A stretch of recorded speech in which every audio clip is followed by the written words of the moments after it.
July 1944. Normandy, France. American Sherman tanks are dying at a rate of 17 per day. Not from German Panther tanks, not from the dreaded 88mm anti-tank guns. They are being slaughtered by something far more ancient, something that has stood in the French countryside for over 1,000 years. Hedgerows, medieval earth barriers covered in dense vegetation rising 4 to 6 feet high, packed with roots as old as the Roman Empire. Every time an American tank tries to climb over one, it exposes its thin belly armor to German Panzerfaust teams waiting just 50 meters away. Boom. Another Sherman destroyed. Another crew of 5 young Americans burned alive. In the first 3 weeks after D-Day, the U.S. Army lost over 400 tanks in the Bastogne country. That is more than the entire German panzer force defending Normandy. Generals are panicking. Operation Cobra, the planned breakout from Normandy, seems impossible. And then in a muddy field outside St. Lo, a 29-year-old sergeant named Curtis G. Cullen looks at a pile of scrap metal from destroyed German beach obstacles and has an idea so insane that his commanding officer laughs in his face. 8 days later, that same idea will be welded onto 500 American tanks. 14 days later, it will help destroy 2 German armies. And 30 days later, General Omar Bradley will personally shake Cullen's hand and tell him that his invention saved 10,000 American lives. This is the story of how a mechanic from New York, armed with nothing but a welding torch and a crazy idea, turned the tide of the entire Western Front. The liberation of France was supposed to be quick.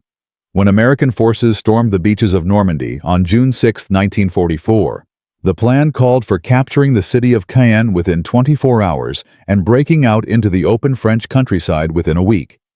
The Allied planners had studied aerial photographs, analyzed German defenses, and prepared for everything. Or so they thought. What they had not prepared for was the bocage. The bocage is a landscape unique to Normandy, a patchwork of small fields surrounded by ancient hedgerows called bocage in French. Each hedgerow is not simply a row of bushes. It is a wall built on an earthen embankment 3 to 6 feet high, reinforced by centuries of root growth topped by dense vegetation that blocks all visibility. Some of these hedgerows date back to the time of Charlemagne. They were originally designed to mark property boundaries, protect crops from wind, and contain livestock. But in the summer of 1944, they became the most effective anti-tank defense in history. The American command had assumed their Sherman tanks would simply crash through the hedgerows.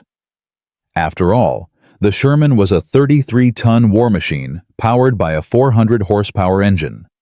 How hard could it be to push through some bushes? The answer, as the first wave of tanks discovered, was catastrophically hard. When a Sherman attempted to push through a hedgerow, the tank's nose would rise up as it climbed the embankment. For 10 to 15 seconds, the Sherman's thin belly armor, only 1 inch of steel, would be completely exposed. German anti-tank teams, armed with Panzerfaust rocket launchers, waited in the next hedgerow, just 50 to 100 meters away. The moment a Sherman's belly appeared, they fired. The statistics were horrifying. In the first week of bocage fighting, the 3rd Armored Division lost 50% of its tank strength. The 2nd Armored Division fared no better. Some units were losing tanks faster than replacements could arrive from England. Colonel Hammond Burke's commander of the 70th Tank Battalion reported to his superiors that at the current rate of attrition, his unit would cease to exist within 12 days. Engineers tried using explosives to blast holes through the hedgerows. This worked, but the explosions took time to set up and alerted German defenders. Other units tried bulldozer tanks, but these were too slow and too few. Some desperate commanders ordered their tanks to find gaps in the hedgerows, but the Germans had long since mined every obvious opening.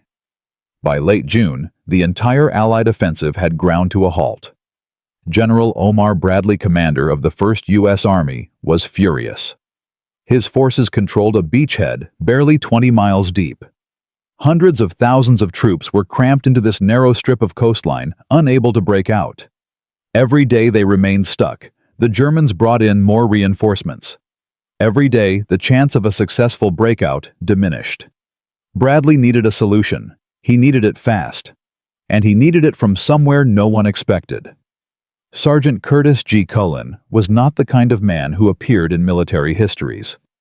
Born in 1915 in Cranford, New Jersey, he had grown up during the Great Depression, learning to fix anything mechanical because his family could not afford to buy new. By age 16, he could rebuild an automobile engine blindfolded. By age 20, he was working as a mechanic in a machine shop in New York City, earning just enough to support his widowed mother. When America entered World War II, Cullen enlisted immediately, hoping his mechanical skills would land him a position in the Tank Corps. They did, but not as a driver or a gunner. As a maintenance sergeant in the 102nd Cavalry Reconnaissance Squadron attached to the 2nd Armored Division. Cullen spent his war not in a tank, but underneath tanks. His job was to repair damaged vehicles, salvage what could be saved, and prepare broken-down machines for the scrapyard. It was unglamorous work, dirty work, the kind of work that never earned medals or recognition. But it gave Cullen something that the generals and tacticians lacked. He knew intimately exactly how tanks died. He had seen the burned hulls of Shermans destroyed in the bocage. He had cut open the hatches to retrieve what remained of their crews. He understood in a way that no one in a headquarters tent could understand exactly what the hedgerows were doing to American armor. On July 3, 1944, Cullen's unit was stationed near the village of Saint-Jean-de-Dié, just south of Carentan. The area was littered with debris from the ongoing fighting, including a huge pile of German beach obstacles called Rommel's asparagus. These were steel beams welded together in X-shaped configurations, designed to tear open the hulls of landing craft approaching the beaches. Most of this scrap metal was being collected for recycling. But as Cullen looked at the twisted steel, something clicked in his mind. The problem with the hedgerows, he realized, was not that the tanks could not push through them. The problem was that pushing through them required climbing over the embankment. What if instead of climbing over a tank, could cut through? What if you could attach some kind of blade to the front of a Sherman that would slice into the hedgerow at ground level, cutting through the roots and earth, allowing the tank to plow straight through without ever raising its nose? It sounded crazy. The hedgerow roots were as thick as a man's arm, reinforced by centuries of growth. No blade could cut through that. Or could it? Cullen looked at the sharpened steel beams of the German beach obstacles. They had been designed to cut through steel landing craft hulls. What if they could cut through roots instead? That night, Cullen approached his commanding officer, Captain James Depew, with his idea. He wanted to weld 4 steel beams from the German obstacles onto the front of a Sherman tank, creating a set of prongs that would dig into the hedgerow and tear through the root system. Depew listened politely, then laughed. "Sergeant," he said, "if that worked, do you not think someone smarter than us would have already thought of it? Besides, even if it did work, who is going to authorize you to modify a perfectly good tank? Those things cost $50,000 each. You think the Army is going to let you bolt scrap metal onto government property?" Cullen did not argue. He simply saluted and walked away. But he did not give up. The next day, he found a damaged Sherman in his maintenance yard, one that had thrown a track and been scheduled for depot-level repair. It would be weeks before anyone came to collect it. Plenty of time for an unauthorized experiment. For 3 days, Cullen worked in secret. He cut 4 steel beams from the German obstacles, each about 5 feet long and 6 inches wide. He welded them onto a steel plate, then attached the plate to the front hull of the Sherman, positioning the beams at a 30-degree angle to the ground. The result looked ridiculous, like a giant steel pitchfork bolted to the nose of a tank. Other mechanics walked by and shook their heads. "Cullen," they said, "you have finally lost your mind." On July 6th, the experiment was ready. Cullen convinced Private First Class Robert Robbins, a tank driver, to take the modified Sherman for a test run. They found an isolated hedgerow away from prying officers and positioned the tank facing it. Cullen stood 50 meters away, watching. Robbins revved the engine, engaged the transmission, and drove forward at 10 miles per hour. What happened next changed the war. The steel prongs hit the hedgerow at ground level and immediately dug in. There was a tremendous sound of ripping and tearing as centuries-old roots were torn from the earth. The Sherman did not climb. It did not expose its belly. It simply plowed through, emerging on the other side in a shower of dirt and vegetation. The entire breakthrough took less than 8 seconds. Cullen could not believe his eyes. Robbins threw open his hatch and shouted across the field, "Holy God, Sarge, it worked!" Word spread through the 102nd Cavalry like wildfire. By evening, Captain Depew had come to see the modified tank for himself. He watched Robbins drive through 3 more hedgerows without a single problem. The tank, nicknamed Rhino because of its horn-like prongs, could penetrate hedgerows that had stopped entire armored battalions. Depew's skepticism evaporated. He picked up his radio and called division headquarters.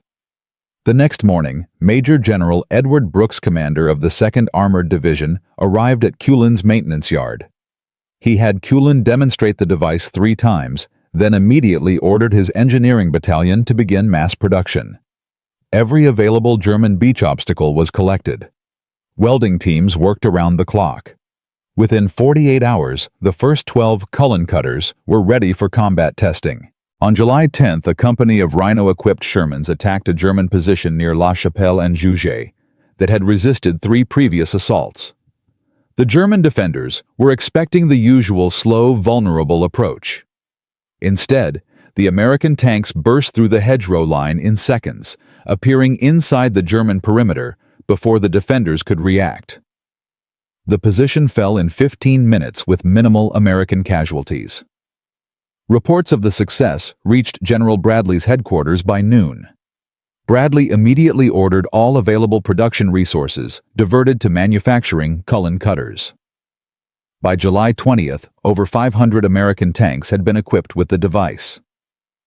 By July 25th, Operation Cobra, the long-delayed breakout from Normandy, was finally launched.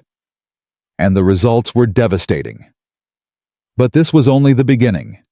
The Germans, stunned by the sudden American ability to penetrate their hedgerow defenses, scrambled to develop countermeasures. What they did not know was that Cullen's invention was about to evolve into something even more terrifying. In Part 2, we will see how the Cullen cutter transformed from a simple hedge-breaking device into a weapon that would help destroy 2 entire German armies in the deadliest trap of the Western Front. We will see how one mechanic's crazy idea sparked a revolution in American tank tactics. And we will see why 80 years later, military historians still call the summer of 1944 the moment when American engineering genius changed warfare forever. How did a pile of German scrap metal become the key to liberating France? The answer lies in what happened next. In Part 1, we witnessed something extraordinary.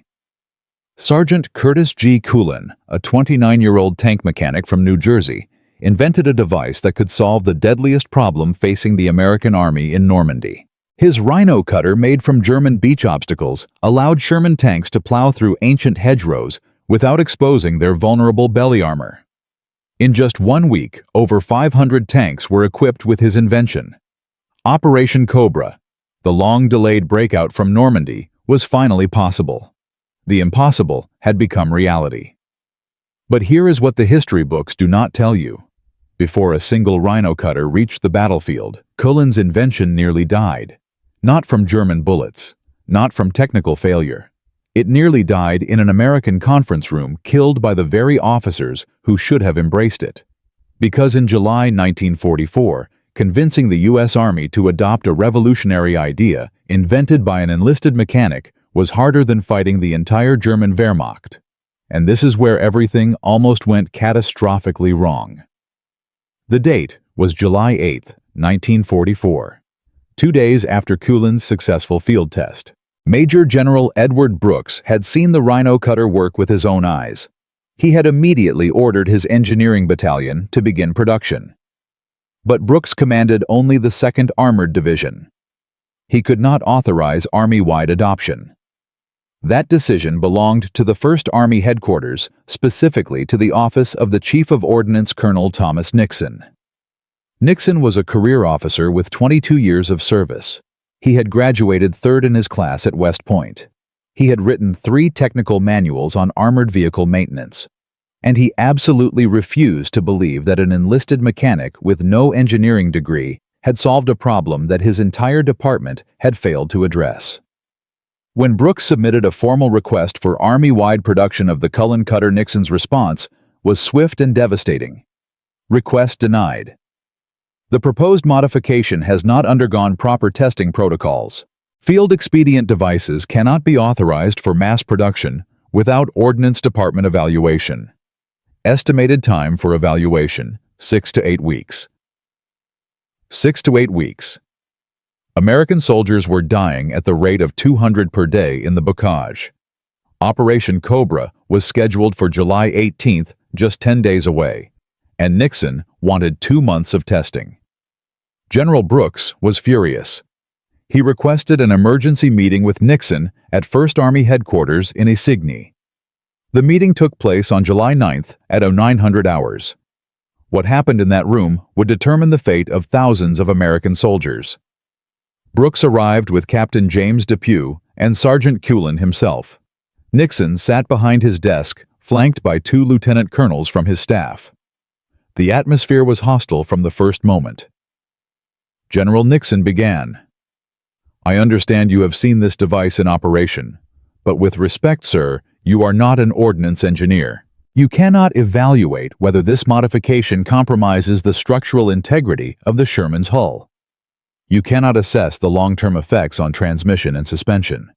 You cannot guarantee that these welds will hold under sustained combat stress." Brooks leaned forward. "Colonel, I have watched my tanks get slaughtered for 3 weeks. I have written letters to 147 mothers telling them their sons are dead. I do not need an engineering degree to recognize a solution when I see one." Nixon did not flinch. "Regulations exist for a reason, General. Every modification to military equipment must be tested under controlled conditions. If we bypass protocols, we risk catastrophic equipment failures in the field. I will not authorize mass production of an untested device." Brooks turned to Cullen. "Sergeant, explain to the colonel how you designed this device." Cullen stepped forward, uncomfortable in the presence of so much brass. "Sir," he said, "I have been repairing Shermans for 2 years. I know where they break and why. The Rhino cutter distributes force across the entire front hull plate. The welds are the same type we use for track repairs. They have held through multiple tests.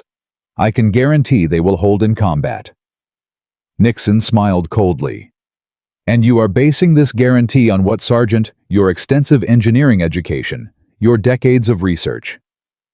"This is precisely why we have regulations, to prevent well-meaning amateurs from getting soldiers killed with their experiments." The meeting ended in stalemate. Nixon refused to budge. Brooks left with nothing but a promise that the Ordnance Department would expedite their evaluation. In military terms, that meant nothing would change. Cullen walked out of that headquarters believing his invention was dead. But he did not know that someone else had been listening. Lieutenant Colonel Gruber Rhodes was Nixon's deputy chief. He had sat silently through the entire meeting, watching, evaluating. Rhodes was different from his superior. He had spent 18 months in North Africa watching American tanks get destroyed by German 88mm guns. He had seen what happened when doctrine failed to adapt to reality. And he had noticed something during the meeting that Nixon had missed. Cullen's hands. They were the hands of a man who worked with metal every day. Scarred, calloused, stained with oil that would never fully wash away. Rhodes had seen hands like those before. His father had been a factory foreman in Pittsburgh. His uncle had built bridges across the Ohio River. Rhodes understood that sometimes the men who worked with machines knew things that engineers with degrees could never learn from books. That evening, Rhodes found Cullen in the maintenance yard working on a damaged half-track. "Sergeant," he said quietly, "I want to see this device of yours. Not a demonstration. I want to see you build one from scratch." For the next 3 hours, Rhodes watched Cullen work. He asked questions about weld strength, stress distribution, material composition. He examined the German beach obstacles, testing their hardness and flexibility. By midnight, he had made a decision. "Sergeant," he said, "Colonel Nixon will never approve this through normal channels. But there is another way. General Bradley is scheduled to inspect the 30th Infantry Division on July 12th. If we can arrange a demonstration in front of Bradley himself, Nixon will have no choice but to comply." Cullen stared at him. "A demonstration for the commanding general of First Army, sir. If it fails in front of Bradley, my career is over. Your career is probably over too." Rhodes nodded. "Yes, so we had better make sure it does not fail." The next 72 hours were the most intense of Cullen's life. Rhodes pulled strings to arrange the demonstration. He convinced the 30th Division commander to include a new equipment test in Bradley's itinerary. He requisitioned a pristine Sherman tank from the replacement depot and had it delivered to Cullen's maintenance yard under cover of darkness. Meanwhile, Cullen built the most perfect rhino cutter of his life. He selected the strongest steel beams from the German obstacles. He measured every angle with obsessive precision. He welded each joint 3 times, grinding and rewelding until the connections were flawless. He reinforced the mounting plate with additional gussets. He worked 20 hours straight, fueled by coffee and desperation. On the morning of July 12, 1944, the demonstration site was ready.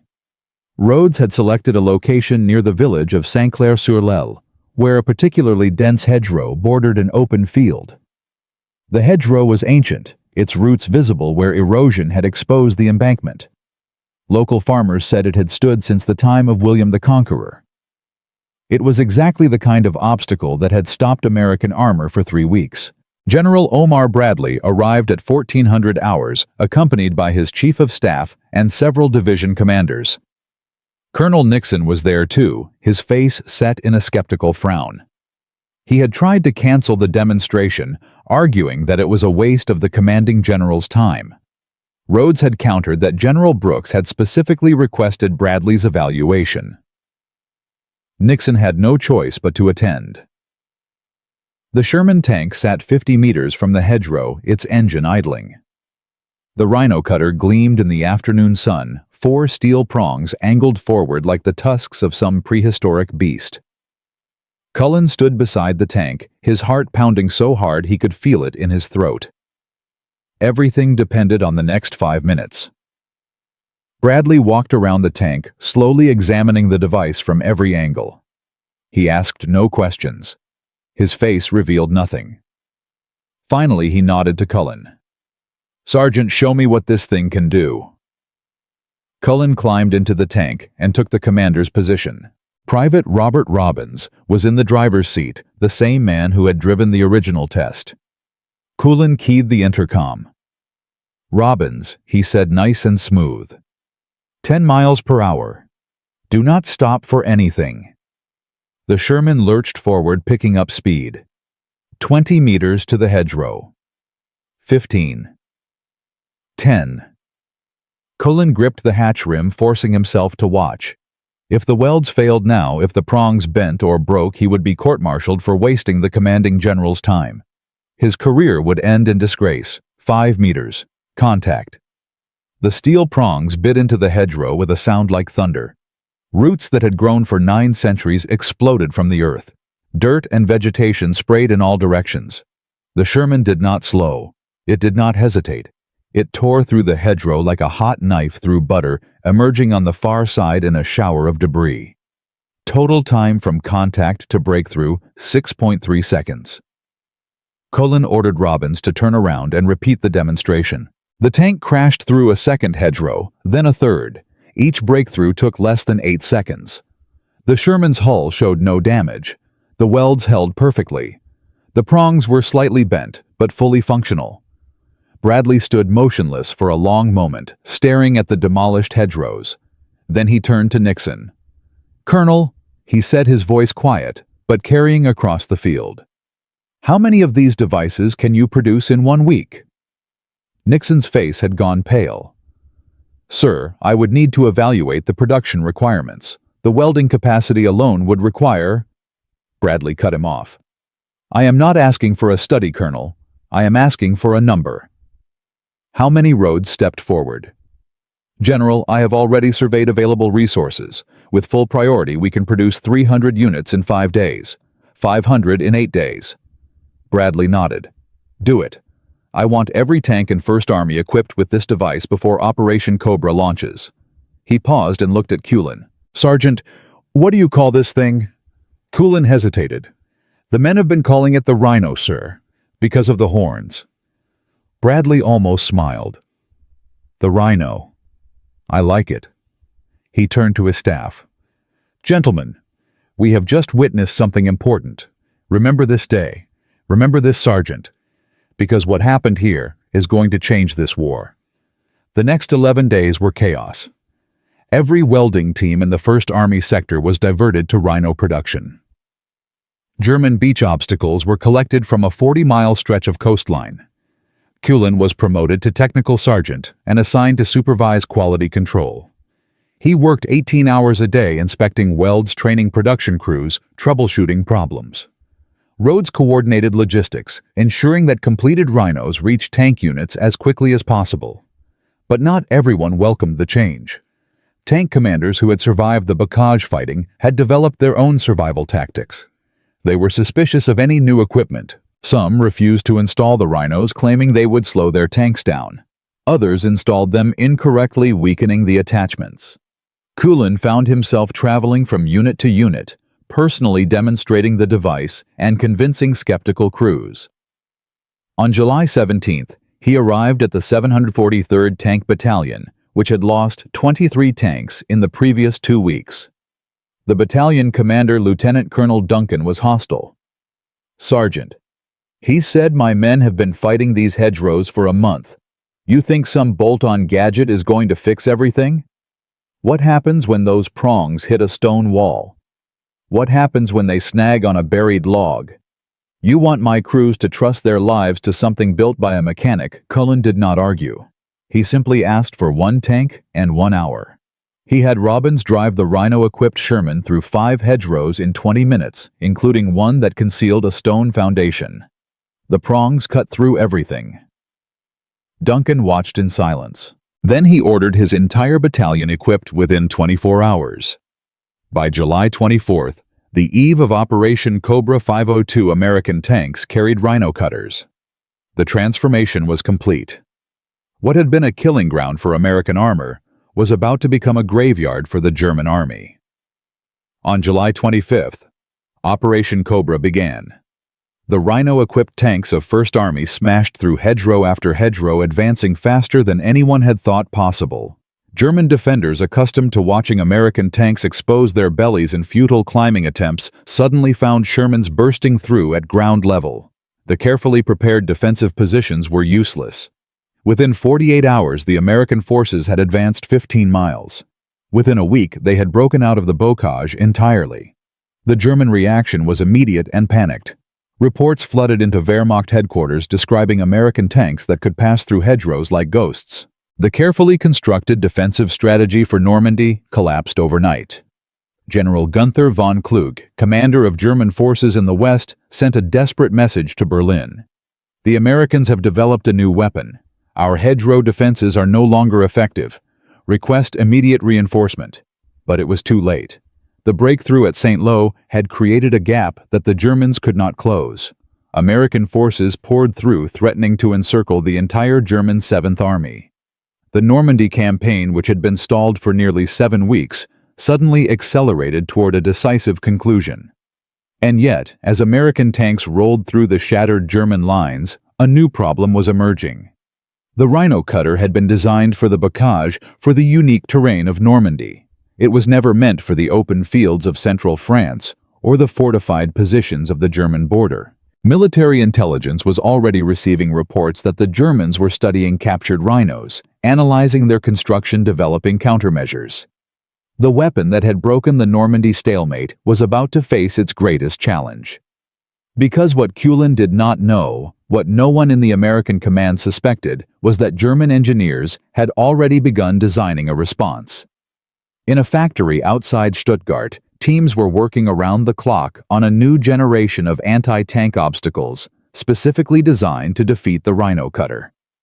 The element of surprise was gone.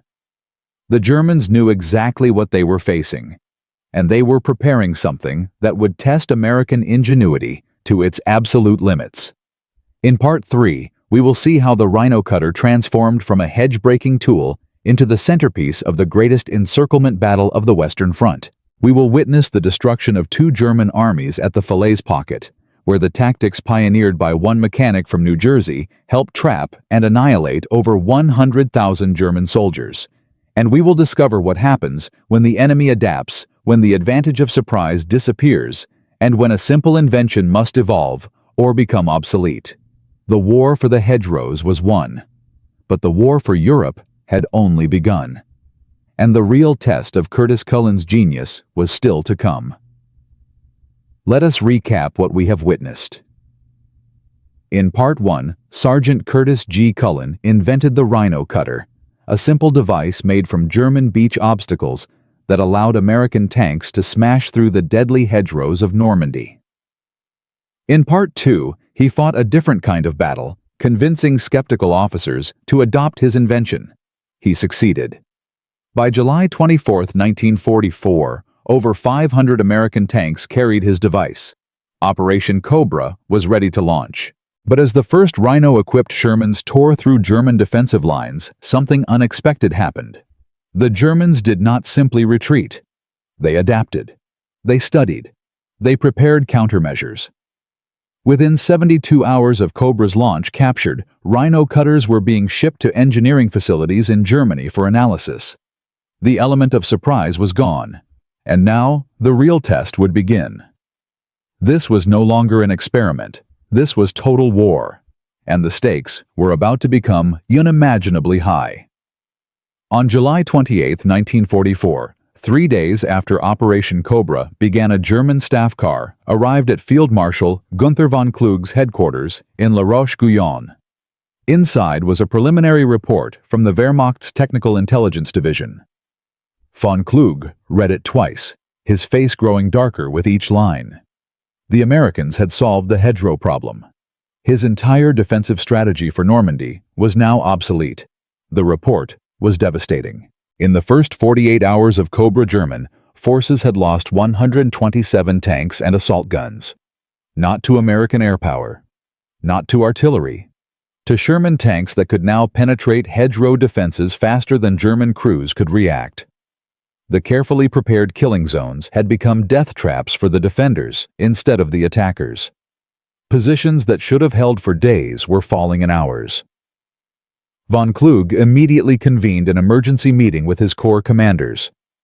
The Americans have developed a mechanical solution to the bocage, he told them. Our defensive doctrine is no longer viable. We must find countermeasures immediately. The German response was swift. Engineers were ordered to design new obstacles specifically intended to defeat the Rhino cutter. Steel beams buried at angles that would deflect the prongs. Concrete blocks positioned to jam between the tusks. Mines buried deeper where the cutting action would trigger them. Within a week, German units began receiving instructions for these new defensive measures. But the Germans faced a fundamental problem. They were retreating too fast to implement the countermeasures effectively. Every day, American forces advanced 5 to 10 kilometers.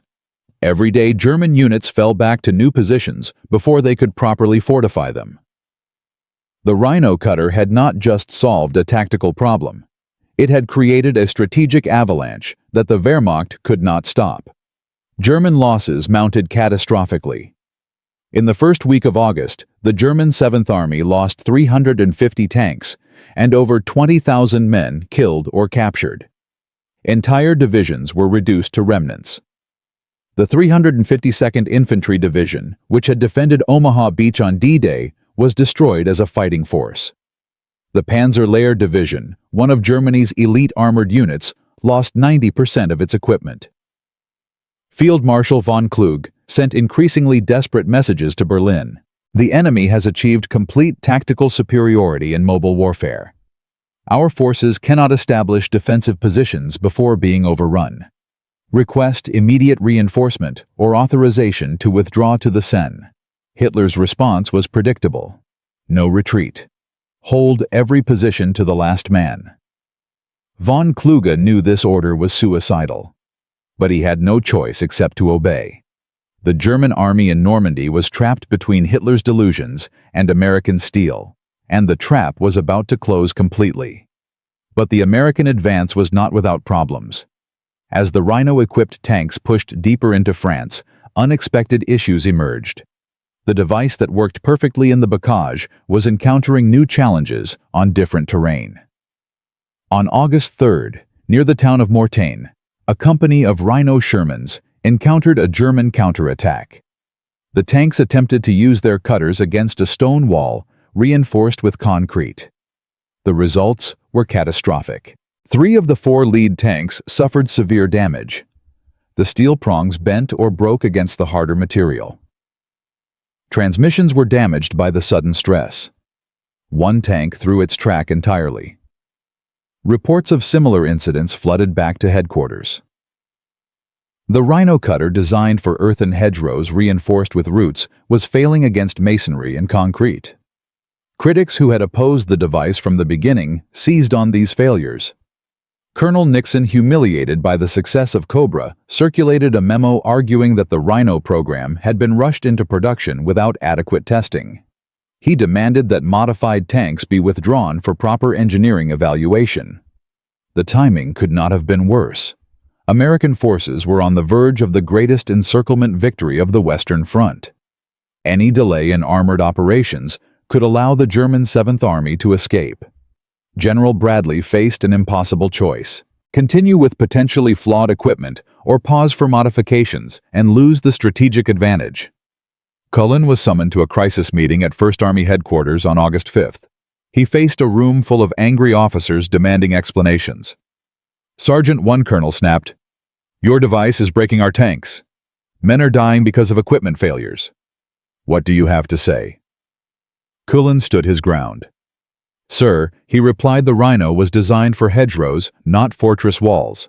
No one promised it would work against concrete. But I can modify the design. Reinforce the prongs with additional steel. Add a breakaway feature so the mounting plate fails before the transmission does. Give me 48 hours. Lieutenant Colonel Rhodes intervened. "General," he said, "we do not have time for a redesign, but we can issue tactical guidance. Rhino tanks engage hedgerows and earthworks only. Stone walls and concrete are bypassed or reduced by engineers and artillery. The device works.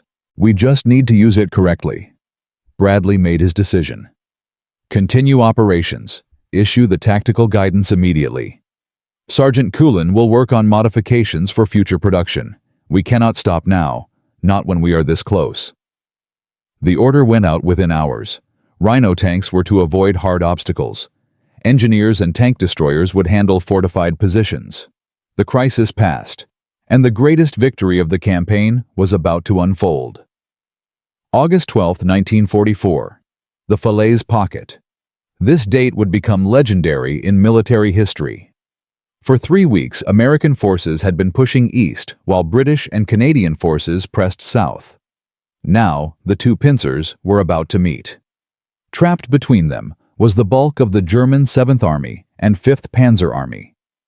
Over 100,000 German soldiers, 500 tanks, 1,000 artillery pieces.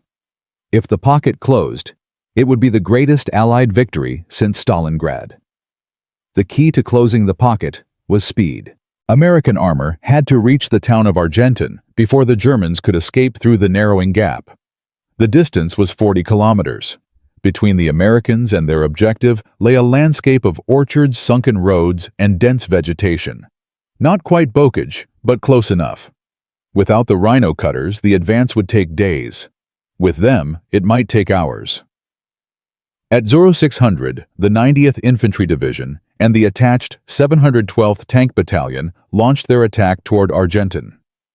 The Tank Battalion had 54 Shermans, 47 of them equipped with Rhino cutters. Leading the assault was Captain John Gruner, a 26-year-old from Wisconsin who had been fighting since D-Day. The first obstacle came within 20 minutes. A dense hedgerow line defended by German infantry and two concealed 75mm anti-tank guns. In the old days before the Rhino, this position would have cost a dozen tanks and half a day. Now Gruner did not even slow down. "Rhino tanks forward," he ordered over the radio. "Punch through on my signal." 3 Shermans accelerated toward the hedgerow. The German anti-tank guns fired. 1 round missed. The second hit a Sherman's turret ricocheting off the angled armor.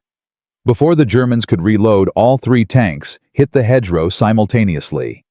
The sound was like thunder. Earth and roots exploded outward. The Shermans burst through the defensive line in seconds. They were inside the German position before the infantry could react.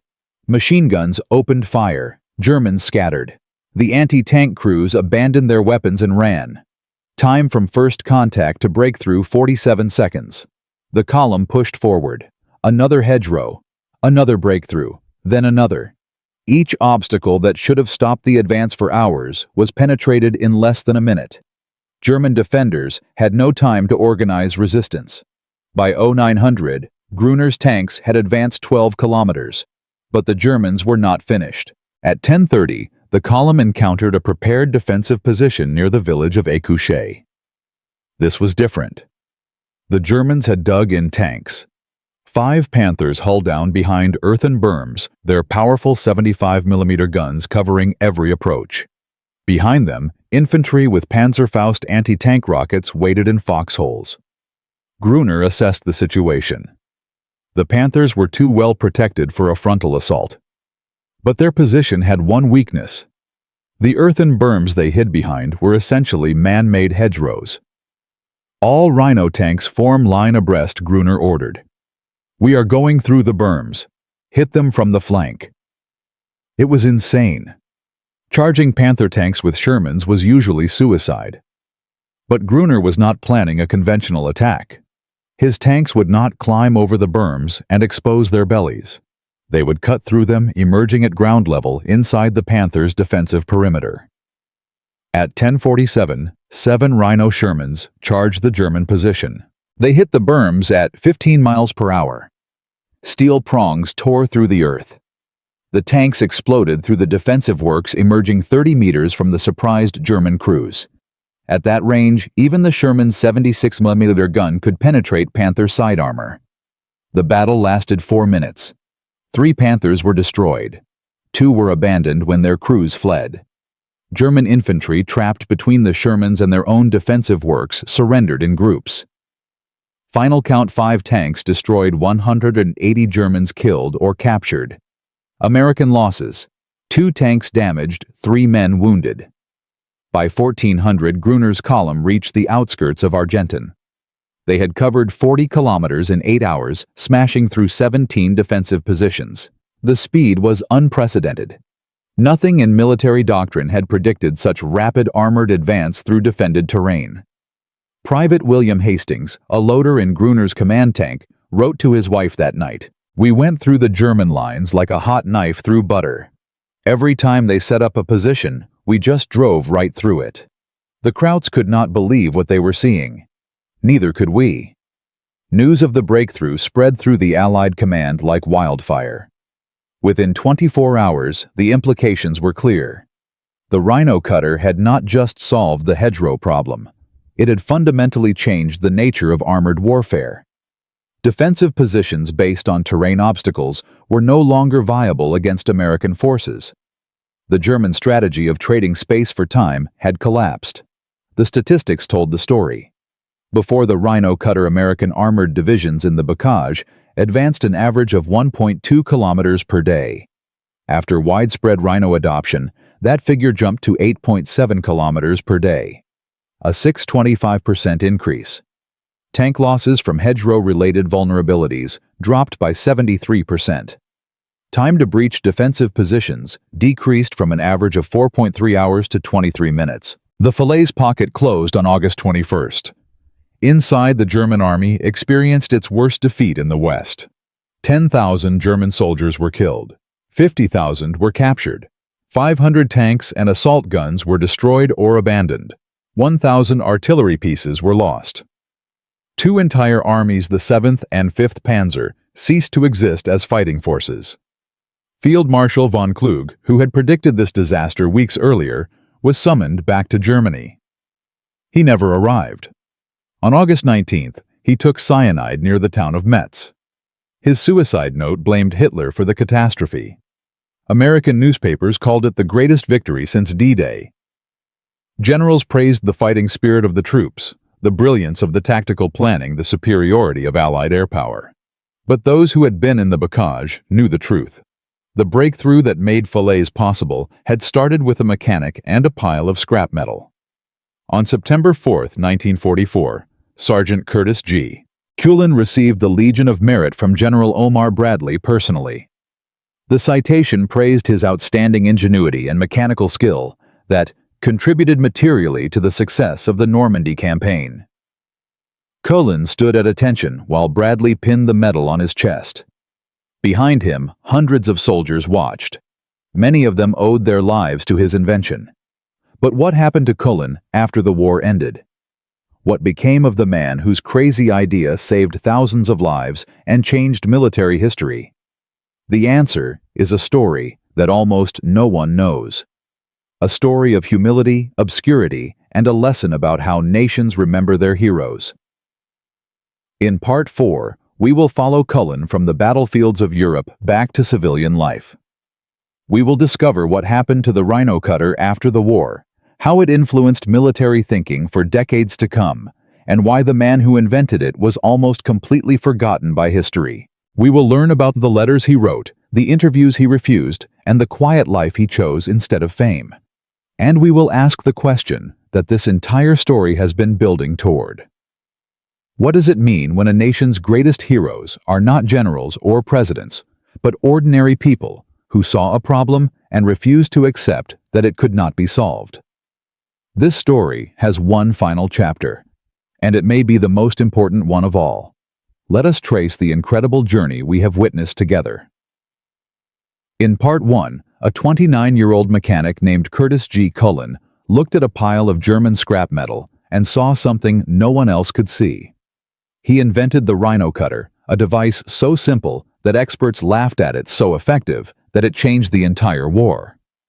In Part 2, he fought against military bureaucracy, convincing skeptical officers that his crazy idea could work. In Part 3, we watched the Rhino cutter tear through German defensive lines, enabling the greatest Allied victory since D-Day. The Falaise pocket closed. 2 German armies were destroyed. Thousands of American lives were saved. But what happened to the man behind this revolution? What became of Curtis G. Cullen after the guns fell silent? This story has one final twist that almost no one knows. Because success, as it turns out, sometimes comes with a price that cannot be measured in medals or promotions. And the ending of this tale is not what you might expect. The war in Europe ended on May 8, 1945. Sergeant Curtis G. Cullen was still serving with the 102nd Cavalry Reconnaissance Squadron, which had pushed all the way from Normandy to the heart of Germany. He had survived nearly a year of continuous combat. He had watched friends die. He had repaired countless tanks and invented the device that helped win the war. And now, like millions of other American soldiers, he waited to go home. Cullen's Legion of Merit, awarded personally by General Bradley, should have opened doors. Other soldiers who had made significant contributions to the war effort were offered officer commissions, technical positions with defense contractors, or consulting roles with the newly forming peacetime military. Cullen received none of these offers. When he inquired about opportunities to continue working on armored vehicle development, he was politely told that such positions required engineering degrees. His practical experience apparently did not count. In September 1945, Technical Sergeant Curtis G. Cullen was honorably discharged from the United States Army. He returned to Cranford, New Jersey with his medal, his memories, and nothing else. No pension beyond the standard veterans' benefits. No recognition beyond a brief mention in a few military journals. No job offers from the companies that had mass-produced his invention. Cullen went back to what he knew. He found work as a mechanic at a garage in Newark. He married a woman named Dorothy in 1947. They had 2 children. He never spoke publicly about his wartime invention. When neighbors asked about his service, he would simply say that he had been a tank mechanic in Europe. Nothing special. But others who had been part of the Rhino story fared differently. Lieutenant Colonel Gruber Rhodes, who had championed Cullen's invention against Colonel Nixon's opposition, was promoted to full colonel and later served in Korea. General Bradley mentioned the Rhino cutter in his memoirs, though he misspelled Cullen's name. Colonel Nixon, who had tried to kill the project, quietly retired in 1946 and never mentioned the incident again. The contrast was stark. The officers who had supported or opposed the Rhino cutter continued their careers. The enlisted man who actually invented it disappeared into obscurity. It was a pattern as old as military history itself. Generals receive credit for victories. Common soldiers receive only graves and memories. In 1963, a military historian named Max Hastings tracked down Cullen for an interview. He found a 48-year-old mechanic working at an auto repair shop in Elizabeth, New Jersey. Cullen was polite but reluctant to talk. When Hastings asked why he had never sought recognition for his invention, Cullen's answer was simple. "I did what needed to be done," he said. "A lot of men did the same thing. I was just lucky enough to have my idea work out. That does not make me special." Curtis G. Cullen died on June 17, 1963, of a heart attack. He was 48 years old. His obituary in the local newspaper mentioned his military service, but said nothing about the Rhino cutter. He was buried in Fairview Cemetery in New Jersey with a simple headstone that listed only his name, dates, and rank. No mention of the invention that saved thousands of lives. But the legacy of his creation did not die with him. In fact, it was only beginning. The Rhino cutter principle, using forward-mounted blades to penetrate obstacles rather than climbing over them, became a standard element of military engineering doctrine. Within months of the war's end, every major military power was studying the device. The Soviets incorporated similar designs into their T-34 tanks. The British developed the Crocodile flamethrower tank with a modified version of the Rhino mounting system. The French used the concept in their post-war armored vehicles designed for colonial warfare. When the Korean War erupted in 1950, American forces faced new challenges. The mountainous terrain of Korea presented obstacles different from the Bokaj, but the underlying problem was similar. Tanks needed to penetrate defensive positions quickly, without exposing vulnerable areas. Engineers developed new variations of the Rhino concept, including mine-clearing plows and dozer blades that owed their basic design philosophy to Cullen's original invention. The Vietnam War saw further evolution. The jungles of Southeast Asia presented obstacles even more challenging than Norman hedgerows. American engineers developed the Rome plow, a massive blade mounted on armored tractors that could clear jungle at a rate of 10 acres per day.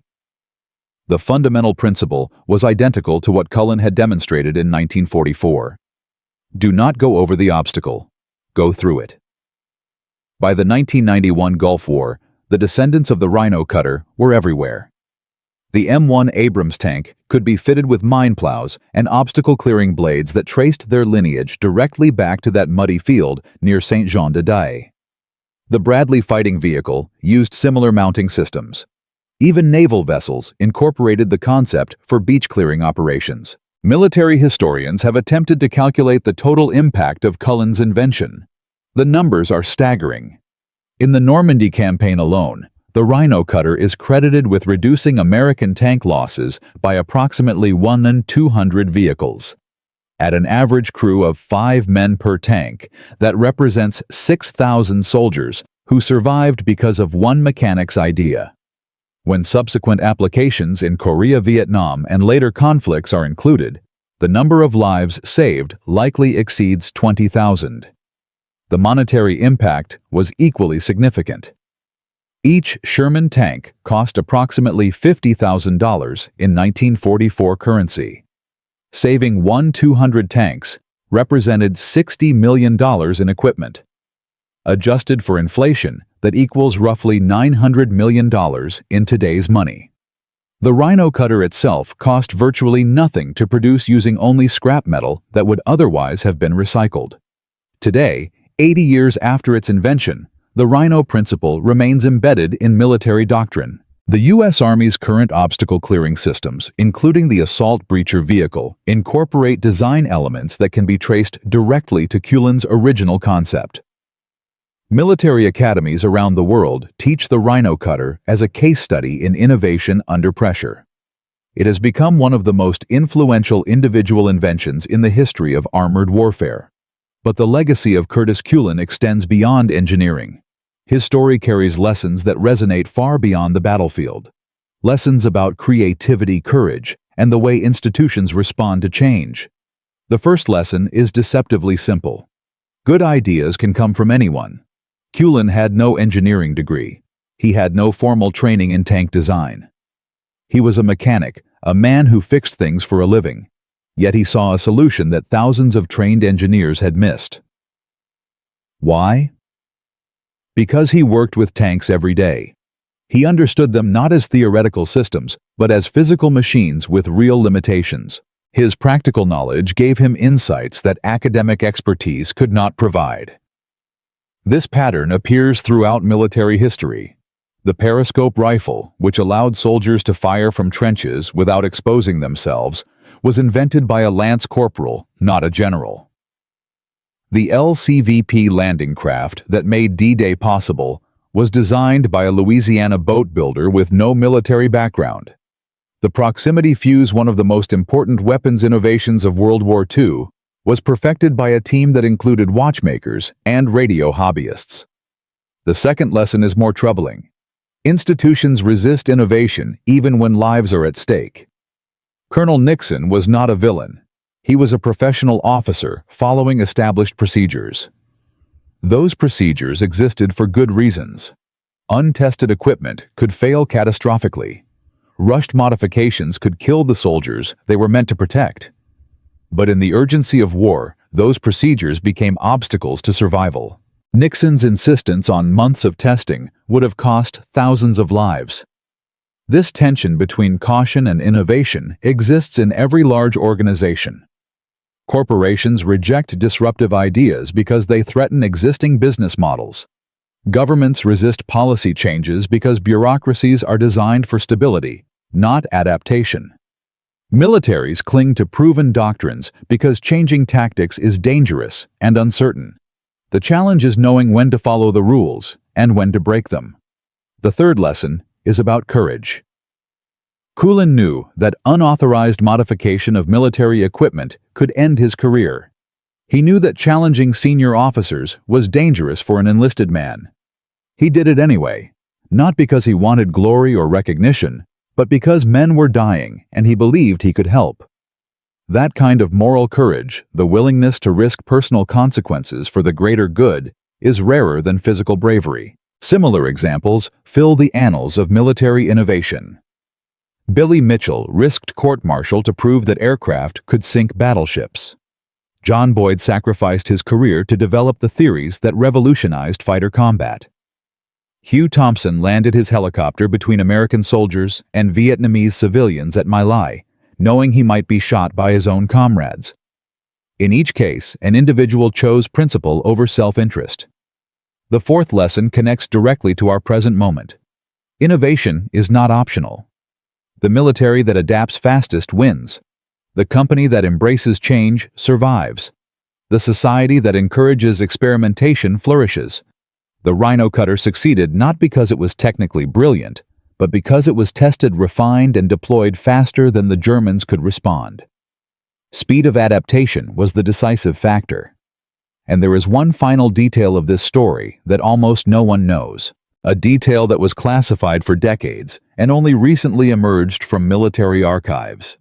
A twist that makes the tale of Curtis Culin even more remarkable than it already appears. In 2008, military historians gained access to previously sealed German intelligence files from the Normandy campaign. Among the documents was a report dated July 29, 1944, from the Wehrmacht's Technical Intelligence Division. The report analyzed a captured rhino cutter and attempted to trace its origin. German investigators had interrogated captured American soldiers, trying to learn who had invented the device and how it was manufactured. The report concluded with a remarkable admission. "The simplicity of this device is its genius," the German analyst wrote. "We considered similar concepts in 1941 for our operations in the Pripyat marshes. Our engineers rejected the idea as too primitive. We assumed complex problems required complex solutions. The Americans understood what we did not. Sometimes the best answer is the simplest one." The Germans had the same idea 3 years earlier. They rejected it because it seemed too unsophisticated for the mighty Wehrmacht. The Americans succeeded because a mechanic from New Jersey did not care about sophistication. He cared about saving lives. There is another detail buried in those files. The German report included a name. Not Kulin's name, which they never learned, but a code designation. German intelligence referred to the mysterious American inventor as der verrückte Mechaniker, the mad mechanic. They meant it as an insult. It became the highest compliment. From a mechanic with no degree and a pile of scrap metal to an invention that saved over 20,000 lives across 3 wars. From an idea dismissed as insane to a principle that remains embedded in military doctrine 80 years later. Curtis G. Kulin proved that innovation does not require credentials. It requires observation, imagination, and the courage to try something that everyone else says is impossible. He never became famous. He never wrote a book or gave speeches. He returned to his garage and lived a quiet life, content in the knowledge that he had done his part. When historians finally began to recognize his contribution, he was already gone. But the soldiers who survived the Bastogne because of his invention, the families that were not destroyed by telegram notifications, the generations that were born because their grandfathers came home from the war, they are his legacy. The rhino cutter was never patented. Kulin never received a penny in royalties for an invention worth hundreds of millions of dollars. He did not seem to care. Some contributions he apparently believed should belong to everyone. If you know a story like this, a tale of an unknown person whose crazy idea changed history, share it in the comments. The world is full of forgotten heroes. They deserve to be remembered. This is just one of hundreds of innovations from World War II that emerged from unexpected sources. Mechanics, farmers, factory workers, housewives. Ordinary people who saw problems and refused to accept that solutions were impossible. Their stories are waiting to be told. And the next time someone tells you that your idea is too simple, too crazy, too far outside your expertise, remember Curtis Kulin. Remember the mechanic who looked at German beach obstacles and saw the key to victory. Remember that the expert said it would never work. From a muddy field in Normandy to the armored vehicles of the 21st century. From one man's refusal to accept defeat to the survival of thousands. That is the power of seeing what others cannot see, of trying what others will not try, of believing when others only doubt. That is the power of the mad mechanic. And that power lives in every person who dares to imagine that things could be different. The only question is whether you will use it